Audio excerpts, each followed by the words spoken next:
So we are here to talk about AI, a topic that really has defined, I think, a lot of conversations in the past couple of years.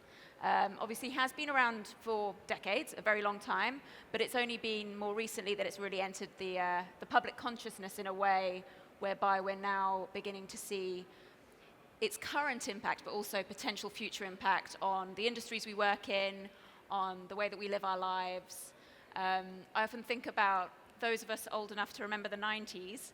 There was a time when it was possible to avoid the internet. You didn't wake up and pick up your phone, but fast forward 10 years after that, and it was really so integrated into our lives that even those that were still a bit mistrustful of the internet were never able to avoid it. It's so integral and inherent in everything that we do. And I believe AI is going the same direction. So we actually asked some questions before we arrived here today. I'm going to give you a little bit of a lowdown of what those were before I introduce my fellow panelists here. So thank you to those that did answer our pre-poll. Just a few little tidbits here. So the first was, how comfortable are you with AI tools becoming a standard part of the creative process in your industry?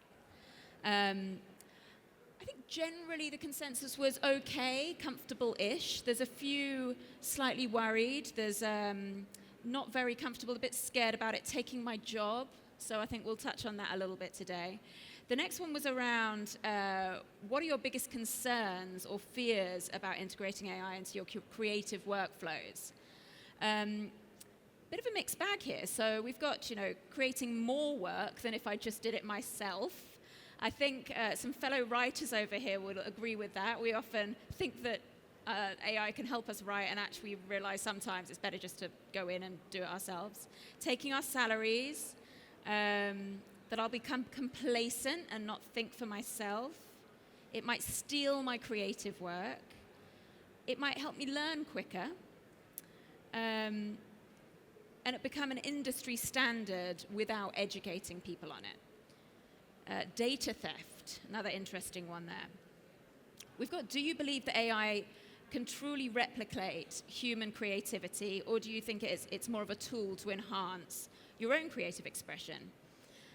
Again, a little bit of a mixed bag here. I think a lot of people are saying it's more of a tool.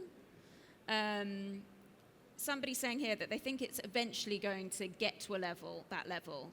And we now have something 10 years ago that we wouldn't believe would have happened today. More of an enhancement, important to keep the humanity in every project. Creative assistant, not replacement. I think that's a good consensus there. So how do you feel about the potential for AI to take over certain aspects of creative jobs? Excited, worried, or indifferent? Pretty much everyone's worried about this. There's a few that are excited. There's a little bit of a mix of excitement and worry, but generally there's a lot of worry there. What emotions come up when considering the ethical implications of using AI in your creative projects? Worry, fear, hesitance, skepticism. You feel a bit like a fraud, interest, curiosity, excitement, enthusiasm, inspiration, and anxiety. Wow. Yeah, I think we'll have to unpack some of those. And finally, it was on a scale of 1 to 4, with 4 being strongly agree and 1 being strongly disagree. How far do you agree with the statement that the use of AI in creative industries is and will continue to be generally a force for good? Most people went with a 3, that they agree, but they don't strongly agree. So I think that really kind of puts it forward as like there's the excitement, enthusiasm, but quite a bit of cautiousness as well. So that's it. Thank you for being a part of that. I think that really gives us a good barometer about how the room's feeling. And it's an absolute pleasure to be able to introduce the panelists here today. We've got Ross and Donovan here. So Ross Simons is an AI educator and a content creator. He's actually the creative mind behind White on Rice, which blends the ancient art of origami with cutting-edge technology. He's worked with big global brands like the likes of Samsung, Disney+, but he's now using a lot of the knowledge that he's gained throughout his career to help organizations integrate AI into their businesses in innovative ways and ways that suit them. And then we have Donovan Marsh, who's an award-winning film director, writer, editor. He's known for really pushing the boundaries of storytelling, both in traditional filmmaking, but also more recently with AI. He's recently made an AI-generated short film called Original Sin, which I believe you made in only 9 days. Is that correct? Yes. That's amazing. Yep. Okay, I'm going to need to hear more about that.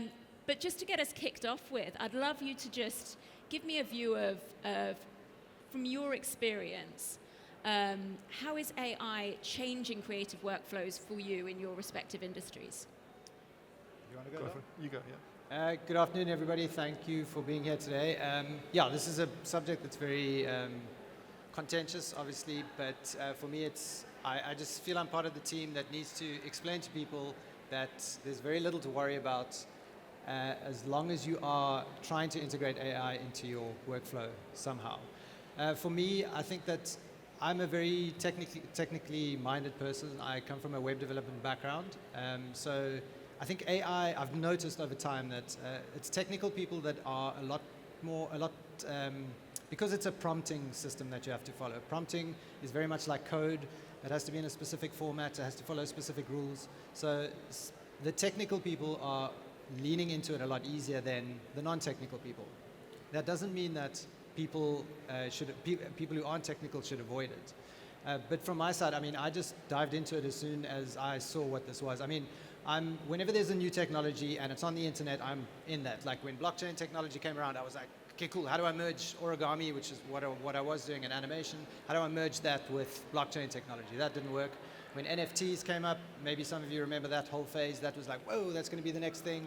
And that crashed and burned. And when AI came along, I was like, this is something different. This feels a lot more guided by me as opposed to me being at the mercy of what these technologies can do.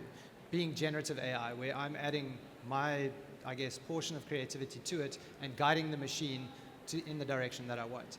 So for me, it's more about AI is more a tool that keeps my creative fire going. It keeps me that creative cadence where there's a lot of administrative, maybe not work, but there's little tasks in my day-to-day as a creative that I become instantly not creative as soon as I have to do something like that.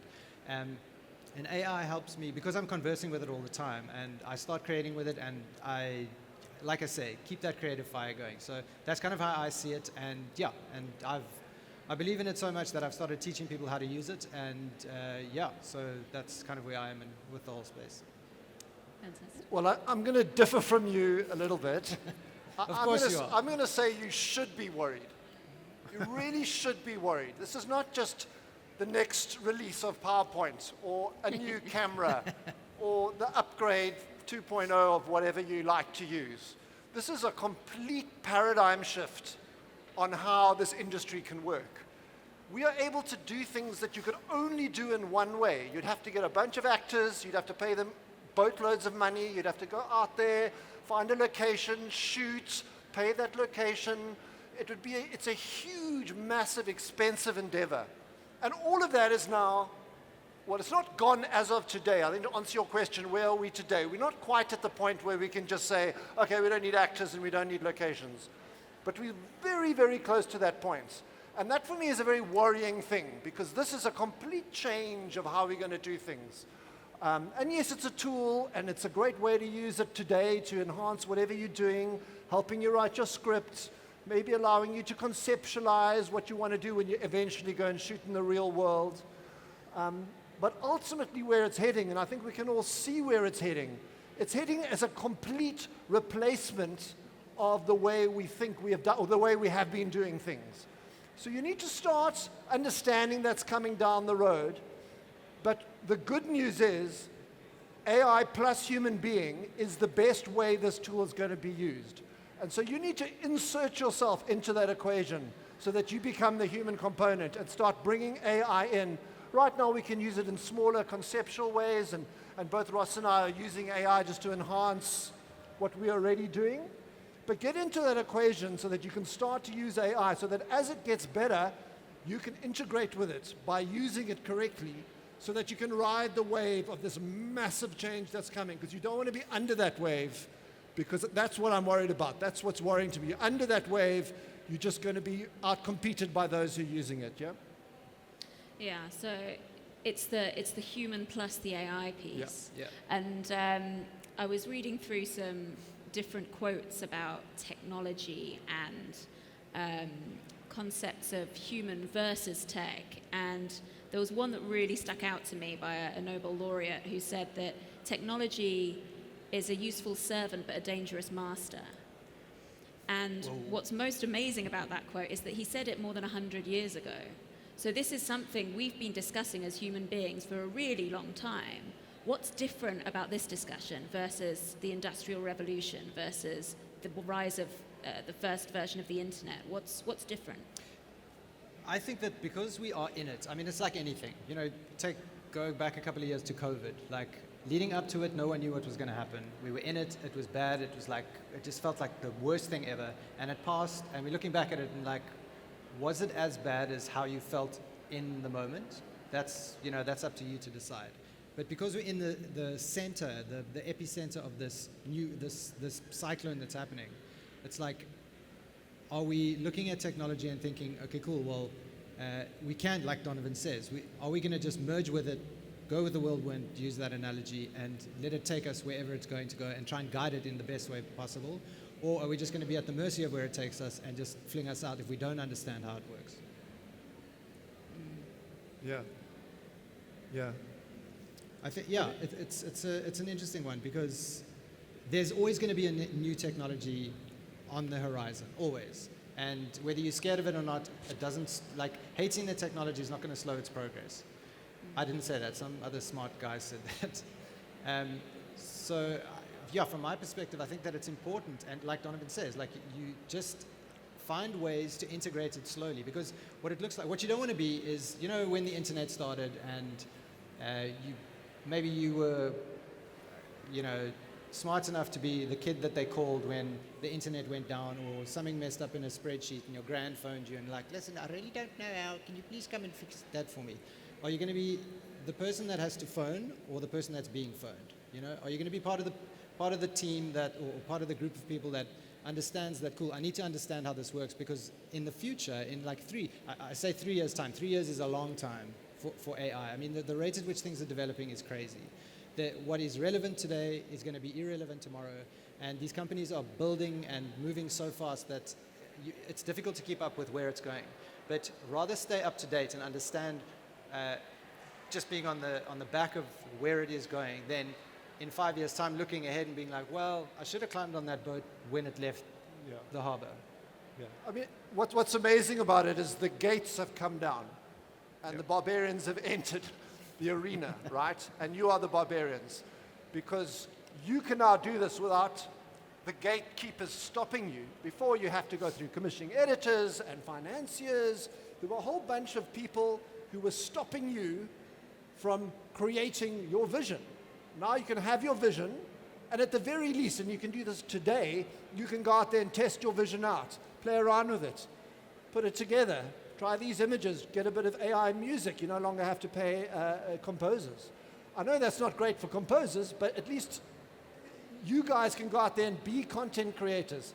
If you're not thinking yourself as a content creator, you think, well, I'm a writer, or I'm a director, or I compose music. Those labels, you're going to have to get rid of them. You're going to think of yourself as a content creator, because it's people with that mindset that are going to lead this revolution, right? And if we're honest with ourselves, we're all content creators. We're all people with ideas. We're all creative spirits, okay? And you just got to be able to find a way to express that. And that is what AI is good at, is giving you the opportunity to bring your visions and make them real. And that's just going to get better and better over time. Yeah. And also what it's done is it's turned everybody, and I think this is what people are worried about. It's taken everyone, like, I'm not a copywriter, I'm not a designer, But right now, because I use AI, I'm a base level designer and copywriter. And so is everyone sitting here. Anyone who chooses to dive into that. But that doesn't make you a good one. So what you need to remember is that people who still have a taste for that, whatever, creative direction, copywriting, I don't know, fishing, whatever it is, unless you understand and have expertise in that field, AI will only then make you better at that. It's not going to turn someone who doesn't know anything about copywriting into the best copywriter in the world. That should put your mind at ease, because I think that's what people are worried about. They're like, oh, well, AI's here, it's going to take my job, or this person knows how to use it, and they're going to take my job. That's actually the truth. Don't be scared of AI. Be scared of the person that's using it and integrating it. Yeah. But everyone's on the same level playing field now. It's the people that produce the best work are going to be people that are in specific industries, integrating AI into their workflow. Yeah, in a way, it's forcing. It takes us right down to base reality. It's people who have great ideas are going to be the people who are going to succeed. Yeah. It's about having great concepts and ideas, because AI then is the tool to take those ideas. And eventually AI is going to be so powerful, you can just feed it your idea and let it run. And even if you're not a great copywriter, it can write the copy for you, etc. So, it's about the power of the concept and the power of the vision and the power of the idea. That's going to rise to be supreme. That's a really interesting human skill, being able to have vision that is nuanced and then be able to ideate around it and then use the tools to make that vision a reality. And it's a really interesting way of looking at it. But also, I think that it plays into discussions around ownership, originality, authorship. I'm interested in your movie specifically, Original Sin. Who's on the credits for that? Is it just you? How did you manage that? Donovan Marsh. Yeah. I mean, look, I'm the only human participator. Obviously, the AI software that I use are also made by humans, and I use a lot of human references. I will feed the AI images that I like. I give it a style. I go and I say, well, this is the visual style I like. I will prompt it with pictures to show it what I want, and then it'll interpret those pictures with a text prompt and come up with something original, but within that style. So you could argue that all those actors and images that feature real people are part of my collaboration. Whether you feel that's ethical or not, well, we can have that discussion. But yeah, I mean, I was the only human pressing the buttons. What's interesting about what you've just explained is it's no different to a non-AI process. It's just the time in which it takes and how many people are involved in that. Because you would still need all those participants, essentially. But AI just does it at a rate that I think frightens people. It's just like, oh, now you don't need all these other people. But yeah, it's the process is exactly the same. It's just you've inserted a machine that can now do most of the grunt work for that. Yeah. And of course, these image generators and video generators are using as its data set every image, and it's gone on YouTube, and it's just scraped every single thing ever made by a human so that it can understand how humans walk and talk, and it understands styles and all kinds of things. Whether you feel you're collaborating with all of that as well, you are in a way, but I don't know how to credit that. And I don't have enough space in my credit list. Yeah. One of the things that I grapple with a bit, and it's something I talk to lots of people about, and they share this concern, is around cultural sensitivity, inherent bias, issues around AI being inherently a little bit racist a lot of the time. And a lot of people say, it's not the AI, it's a reflection of humans, right? It's a reflection of the human beings that the AI is learning from. So perhaps this question goes deeper than the AI itself, but what do we need to do to overcome some of those issues? It is a very interesting question. I'm not sure AI can be anything other than what we programmed it to be. Yeah. That is what AI is. It doesn't have any agenda. It doesn't have any jealousies or prejudices. It just does what it's programmed to do. And so if there's any bias that it has, you've got to put it squarely at the feet of the people who created and program it. And it's unfair to sort of place it upon AI and say, oh, look, AI is is not representing people the way they should be. So it's, it's at the feet of the creators. If you do want it to go in a specific cultural direction, though, you are able to prompt it to do that. It's not like it says, sorry, we don't accept prompts of people from this part of the world or whatever. Like, you can guide it, but by default it comes out as whatever it comes out as. So I think that's the understanding. So it is, but again, is the onus on the the people who made the software or the people prompting it? Yeah, I mean, I've never encountered a situation where I couldn't get it to at least approximate something that I wanted. It's very willing. It's the most willing assistant you'll ever have in the world. It's going to try and please you in its own way. And if you really spend your time with it, you'll know from just ChatGPT, the first prompt you give it, say, write me X, what you get back is a bit hokey, a bit corny, it's not that fantastic. But just say, rewrite it, but make it more this or that, or rewrite it, but add some more humor, or not, that style of humor is a bit corny, use this style of humor, and you just keep getting it to rewrite it. You'd be pretty surprised at how brilliant it becomes over time. Yeah, it's an interesting one. It's almost like it becomes societal problems are kind of thrown back at you, right? It's like that those issues need to be dealt with at a deeper level. Maybe AI can even help us solve some of those problems. We will see. Because AI is not inherently biased. So in a way, I want AI doing everything that could be biased. I want AI running the courts. I want AI running the government. I don't want people who have prejudices and biases and self-interest. And emotion. AI is just not inherently self-interested. So as far as I'm concerned, it can run everything. How then do we balance? Because I think we've spoken a lot about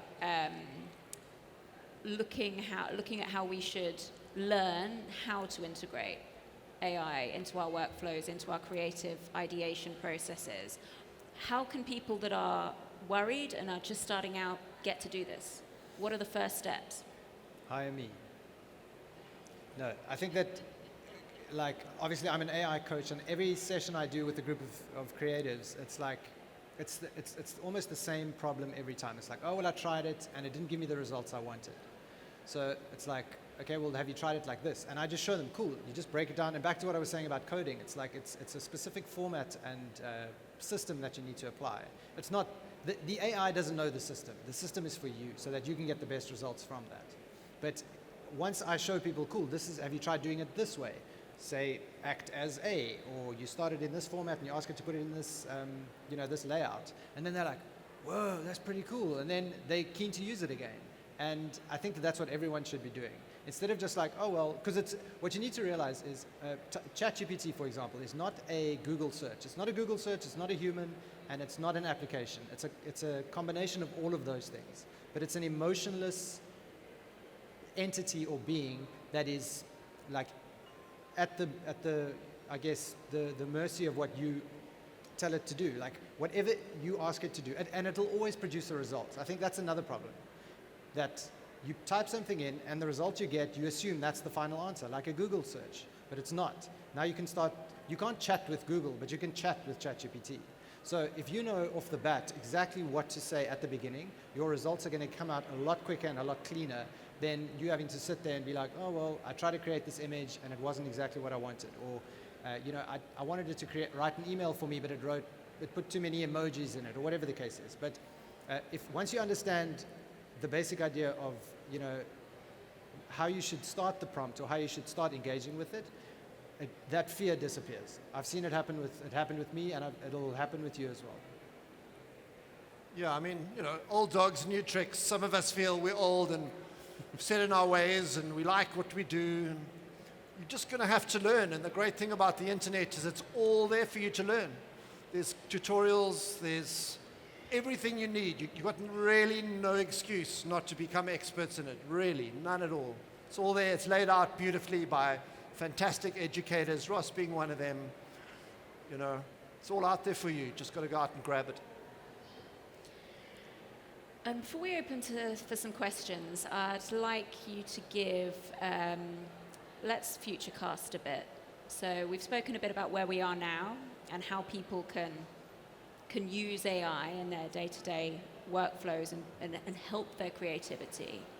Where are we going to be in, let's say, 5 years? 10 is way too long, and 2 isn't enough. Let's go 5 years.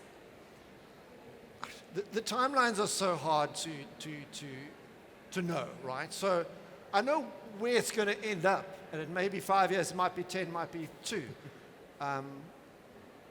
It's going to get to a point where AI is going to be the perfect content creation, at least in our industry, the perfect content creation, creative spirit, let's just say, for want of a better word. And you're just going to say to it, you know, these are my preferences, these are the movies I like, this is my taste. Like, it'll know your taste better than you, by the way. You won't even have to tell it. I need some entertainment tonight. Create me something. Bam, it'll create it for you. And that'll be your night's entertainment.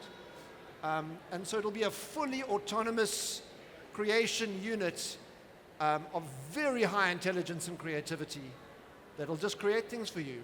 What's scary about that scenario is the human being is nothing more than a consumer of what it creates, you know.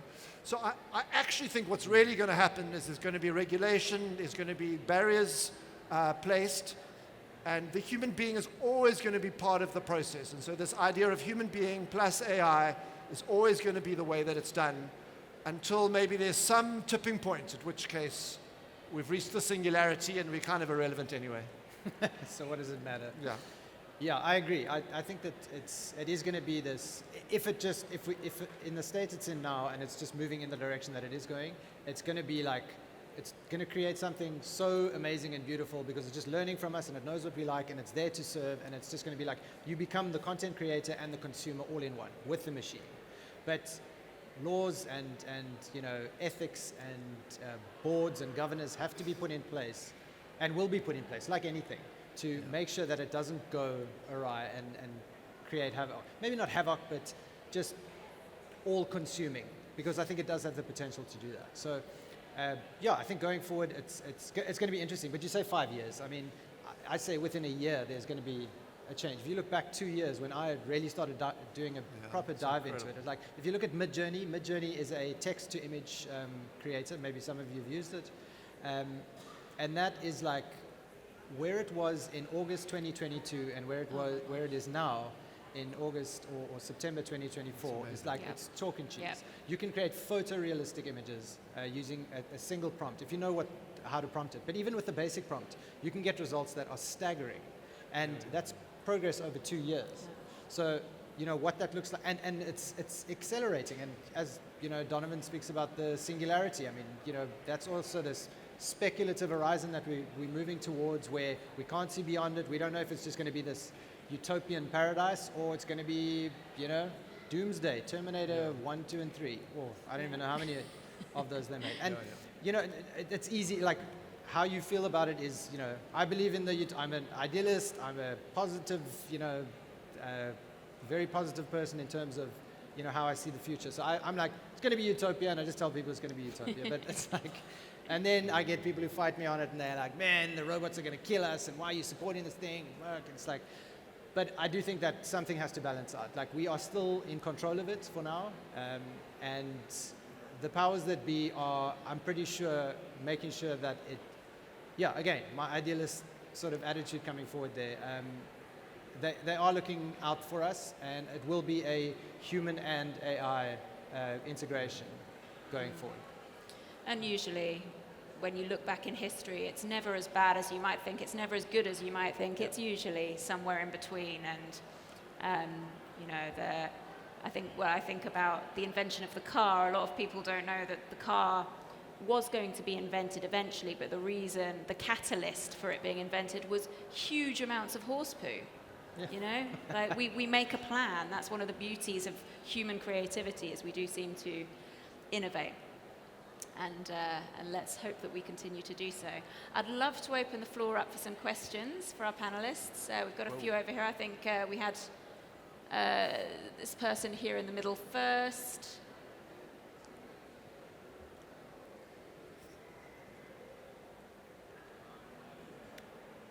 Got a mic for you, yeah.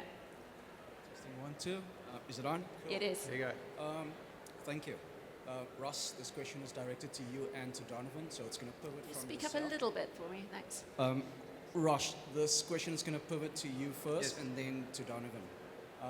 I admit I am, as a director and a screenwriter, using generative AI right now for my pitches, so I am leaning towards using it in my career one day, but at some point I do wonder, where are we going to change, in the sense that there are going to be two types of filmmakers in the future, 10 years from now. Those that are going to adapt and those that are going to be classic filmmakers. So this is not a question, this is just an opinion.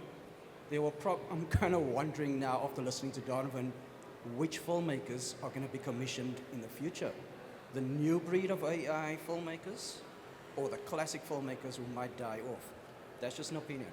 My question, though, is pertaining towards copyright. If an AI has no emotion, but it is the perfect content creator, at what point would the AI become sentient that it wants copyright over the work that it co-authors with you, whether it's a director, a screenwriter, or a filmmaker? And will that AI hire a lawyer to fight you for your paycheck? Wow. I mean, man, like, I would love to be able, if I could answer that now, I don't think I'd be sitting here. I'd have a higher up job maybe somewhere. But it's an interesting thought exercise. I think, will the AI essentially, like, will it take control? But will it take control in a way that makes us think we're in control? Like, think about that as a concept. If you look at your phone, like, how many times has everyone sitting here now checked their phone at least once? Eh? Everyone. I was watching everybody. Maybe not a couple of people, but you know what I'm saying? Like, we're already in it. I don't think that, like we say, we're not really in control, machines aren't really in control. I think that in some way, shape, or form, I don't want to say that as a bad thing. I think it's made our lives easier. Like, life is easy for us. Most people sitting here, it is, because we have technology. We push a button, food rocks up. Push a button, get someone to clean your house. Push a button, groceries arrive, whatever the case. So, is just what that looks like going forward, I think it's going to be impossible to say. I also think copyright is kind of bullshit. I've always felt that. People are like very precious about their ideas. No one must copy me. No one must do what I've got. It's kind of silly. You're going to express yourself very uniquely in your own way.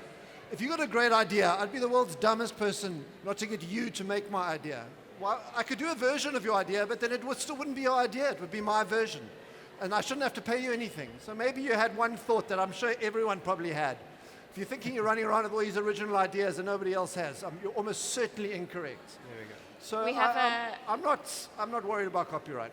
Yeah. Hi, my name is Angela. I'm a writer. So, Donovan, actually, I wanted to ask a question pertaining to what you're saying. There is no original idea, it's often said, right? So, let's say I'm sitting in Joburg, you're sitting in Cape Town. I have a similar concept to Original Sin, which is the movie that you directed. And, there's just like a collision in the way that we're thinking of approaching this thing. And then we input similar question or data into the AI, and it generates a similar thing. Are we not in danger of that kind of duplication of ideas? Because if we're using similar or the same tools and our ideas are somehow similar, won't we end up with a whole lot of productions that just look kind of sort of the same?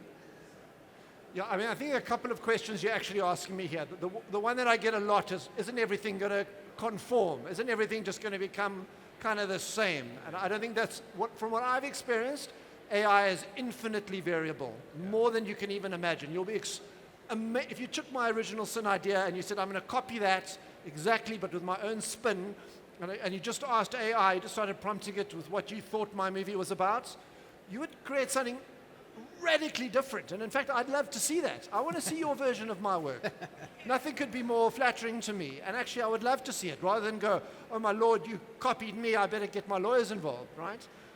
That's just a mindset difference. And I think I welcome the variance that AI will bring. I want to see the same theme treated differently by different people and different AIs and grok and whatever. I'm excited about it, rather than feeling like, oh my Lord, everything's going to cohere into one thing and everything's just going to be a copy of a copy of a copy.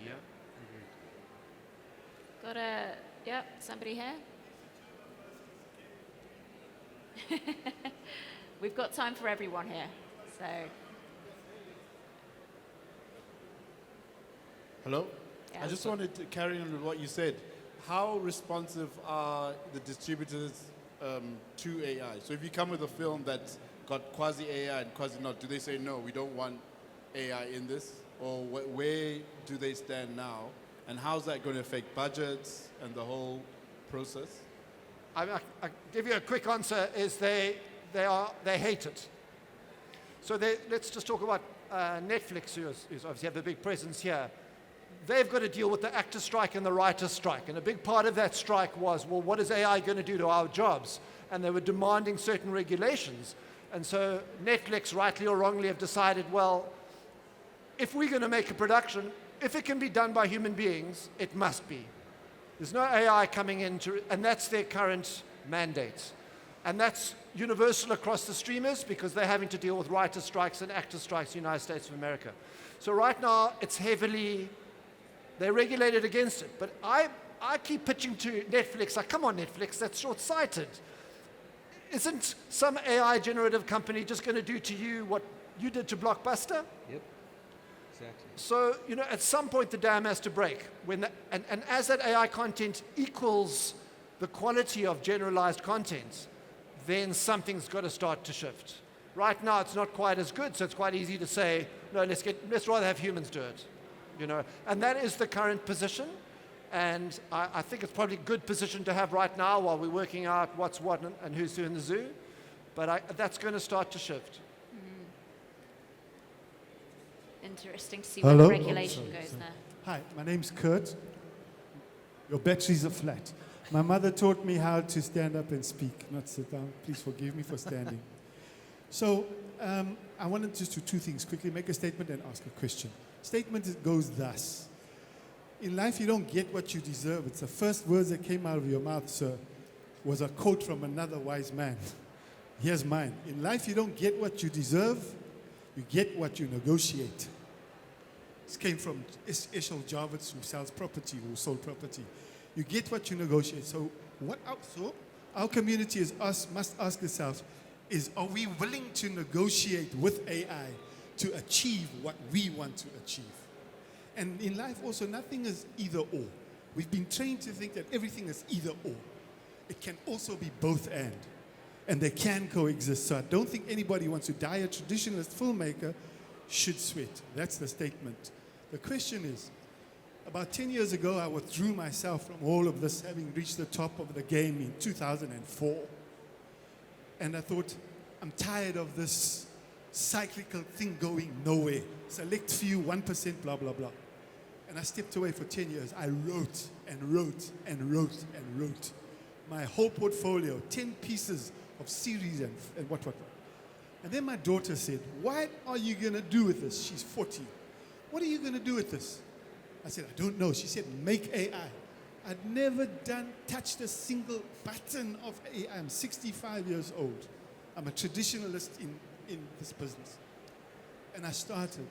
It took me 3 months to make a half-hour movie for 5,000 rand.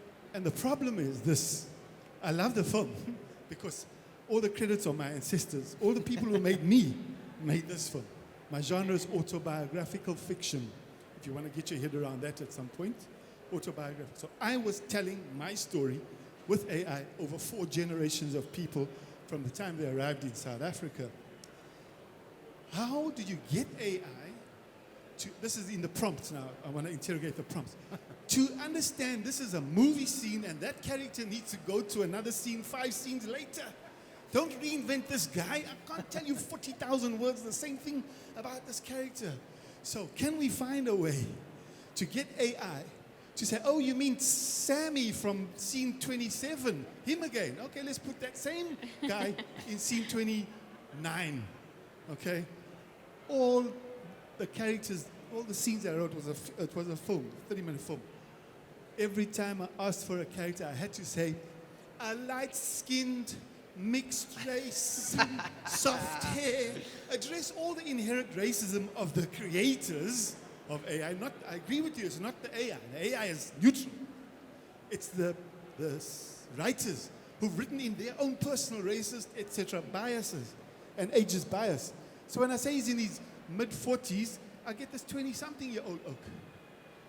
I'm going, So I need to learn the prompting, but is there anything you can say about how AI needs to learn from us?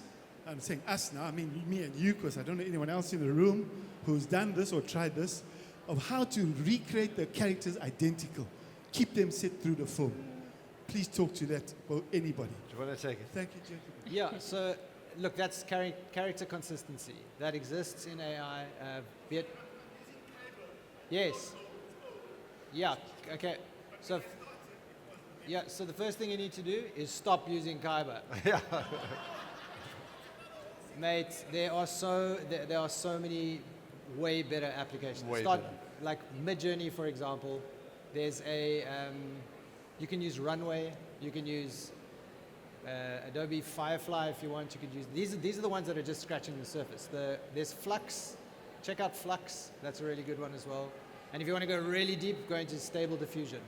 But character consistency is, I come from an animation perspective, from an animation background, and getting consistent characters is important because the character, the 40-year-old that you started with needs to be the same 40-year-old that dies at the end. I get that.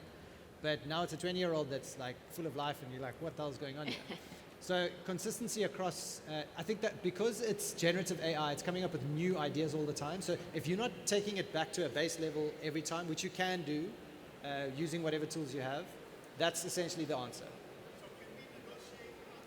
Yeah, 100%. For a fee.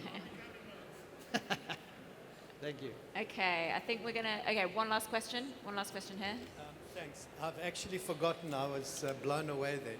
So, having heard everything now, it sounds to me that it's not so much integrating AI, but partnering with AI. That, in fact, what advice would you give to people who are just terrified by this thing and the prospect of not so much that it's going to take over their job, but, like maybe make them look stupid or not non-creative?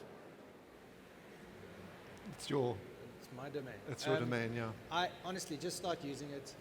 I think that it's like anything. It's like when the internet came about, or a smartphone came about, or apps, or social media. It was always like someone would always come up to you like scared, like, how do I use this thing? Am I going to push the wrong buttons? Is it going to blow up?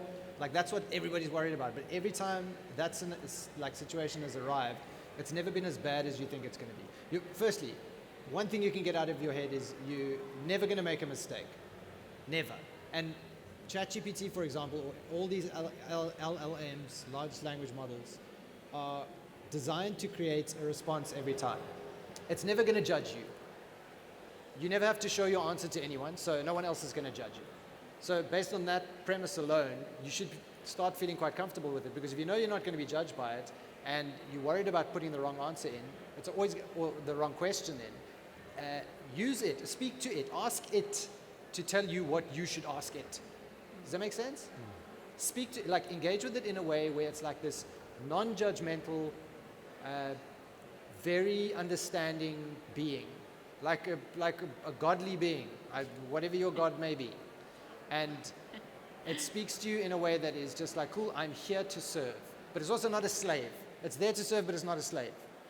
And if you ask it to be funny, it'll be funny. If you ask it to speak in like very simple terms, here's a trick I learned yesterday. I was typing something up, and I wanted to write a LinkedIn post, and I've got my own trained little GPT that I've built specifically for Ross Simmons, whatever, that only I have access to on ChatGPT. I asked it to write me a LinkedIn post about X, whatever it was. The response came back, and I thought, it was late at night, and I thought, what would the response be if I said this to it? And I said to it, now rewrite this as if you've just had 2 pints of beer. And the response was amazing. Because I know what I feel like after 2 pints of beer. I feel confident, I'm a lot more articulate, I'm a lot more inspired and inspirational. And I took that post and I posted it, and it was great. So do you see where I'm getting at? It doesn't know what a pint of beer is. It doesn't know how you feel. It doesn't know how it feels. It doesn't feel anything. But if you can guide it in a way and you can give it analogies, you must remember that these tools have been trained on immense, like tons and tons and tons of data. Like in all the little comment section in the Reddit profiles and YouTube and whatever, everything that's happening there, it's collected all this data and it's put it in a database where it now accesses based on the tokens. They refer to them as tokens, the little keywords for lack of a better understanding. And it goes in and finds you what it feels is the best answer for that. But you're never going to make a mistake, I guarantee you. So just play with the tools, learn one new tool each week. If you can start like that, by the end of the year, you'll have a database of good stuff. Yeah. I think that's okay. Closing remark? Yeah, I mean, just one last thing on that point. Because large language models was a breakthrough because it taught computers to think in the way we think and construct the world. Yeah. And that's why there was never a breakthrough in AI. In fact, AI was almost a dead technology until large language models came out. And so what's happening is when you work with something like ChatGPT, it's actually cogniting or working through it. Yes, it has this massive database, but the way it uses that database is actually the breakthrough. Yeah. Using a thing called neural nets, I don't want to get too technical, but a neural net is just the way the neurons in your brain talk to each other and form connections between ideas and thoughts so that you can construct reality. And it does something quite similar. And so that when you work with AI, it's uncannily similar to working with a very clever person. You'll find you'll give it a prompt, and what you're getting back is like, geez, it almost feels human. Yeah. It's this illusion of working with another very smart human being, even with images. And this is what happens when you get good with prompting, and you start asking it very human things like, imagine I just had 2 pints of beer. I mean, you would never ask anything technical. That's such a human thing to ask it to do, and it understood what he meant, and it created something better. It's flippin' extraordinary, and that blows my mind. Thank you so much, panelists.